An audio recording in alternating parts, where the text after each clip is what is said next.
Hey Void, how you doing? So, last night I decided to tread a little questionable ground since it was a movie I had definitely heard about and is a bit infamous, and it's by a director I have covered multiple times on here, good old Lucio Fulci. But this movie definitely had a reputation for being over the top in the terms of violence, and in particularly its violence towards women. So it was a movie not to take lightly. So, the New York Ripper.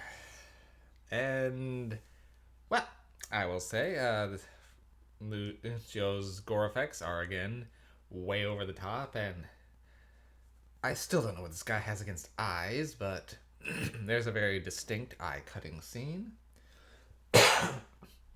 Not even just an eye gouging like he usually does.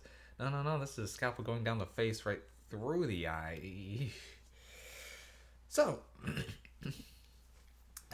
and it's definitely uncompromising when it comes to the gore scenes. They are very, very prevalent. Also, as is the nudity. This is a very over the top film. Alright, so New York Ripper was 1982. And it was an Italian giallo style film set in New York, I guess. But I will say, first off, that the dubbing in this one's actually very good. Unlike my last dalliance with Fulci with House by the Cemetery, Bob. This one, the dubbing was actually quite good, and if I didn't know it was dubbed, I might not have noticed right away. It's only like one or two instances that it's really apparent. They do a good job. And none of the characters' voices sound cartoonish, with the exception of the duck. But we'll get there in a second. So, New York Ripper. Well, a serial killer has begun targeting women, particularly prostitutes, in the New York area. There's usually a threatening phone call to either the police or the victim with the voice of a duck. I mean, it's making a very cartoonish duck sounding voice and making a bunch of quacking sounds along the way. So, yeah. But the killer never properly identifies himself really throughout that. I think towards the end, maybe as the little duck, but yeah. So, a duck voiced killer. Very interesting choice there. In an otherwise very gritty, realistic movie, just having the serial killer doing this cartoonish duck voice is a very odd choice. They do try to give a little bit of a reasoning later on, but it is still strange. So, then an over the hill cop and a then teams up with a psychologist from a school to try to track down the Ripper. At first, they are pretty sure it's just then a Greek guy with a couple fingers missing, but hey, turns out he's maybe just been a patsy working for the actual Ripper. It's very much like a cop procedural with very over the top violence and nudity. Yeah, so it does what it's trying to do very well. I will say it's of the Fulci movies I've seen, it's actually probably my favorite one so far, just in terms of execution. Zombie was good, but a little clunky.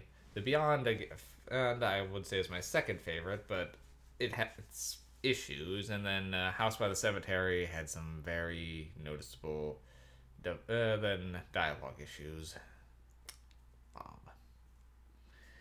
Anyway, so overall, this one was very well put together, very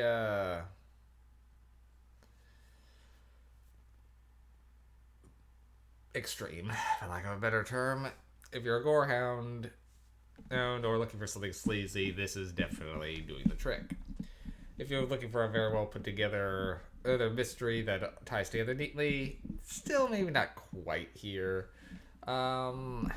They the reasons for the duck voice are implied that essentially the killer had a daughter who's gone through some diseases, and she's constantly read stories about a little duck and has a duck thing next to her pillow. So she talks to him on the phone sometimes, and there's some duck voicing there. They kind of make it ambiguous whether or not she's like psychically controlling the Ripper as a kind of like a revenge for her condition, or if the killer's just crazy. Because the little girl seems to know right away when something happens to her father. And there's one line where talking about your Ripper, who is talking about getting revenge because I have to spend all this time in a hospital bed when the killer's not. The little girl is. So it doesn't tie together completely neatly. There's some ambiguity there, but overall it is an interesting film. But a lot of people are not going to like this one. It is skeevy as hell. I will fully admit that, but something about it was working for me. I definitely wanted to see where it was going, and was baffled by the choices for some of it, particularly having a killer voice like a duck. But there you go. I'll give this one 6 MacGuffins. It knows what it is. It is doing what it does very well. So it's over the top. It's, for lack of a better term, it's not a date movie.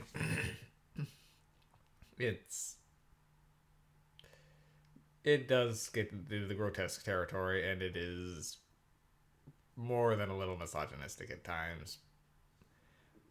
But again, the movie is trying to go in that direction, so I can't really condone some of how the movie's style very well, but I will say it is still very watchable and does enjoy doing what it's doing.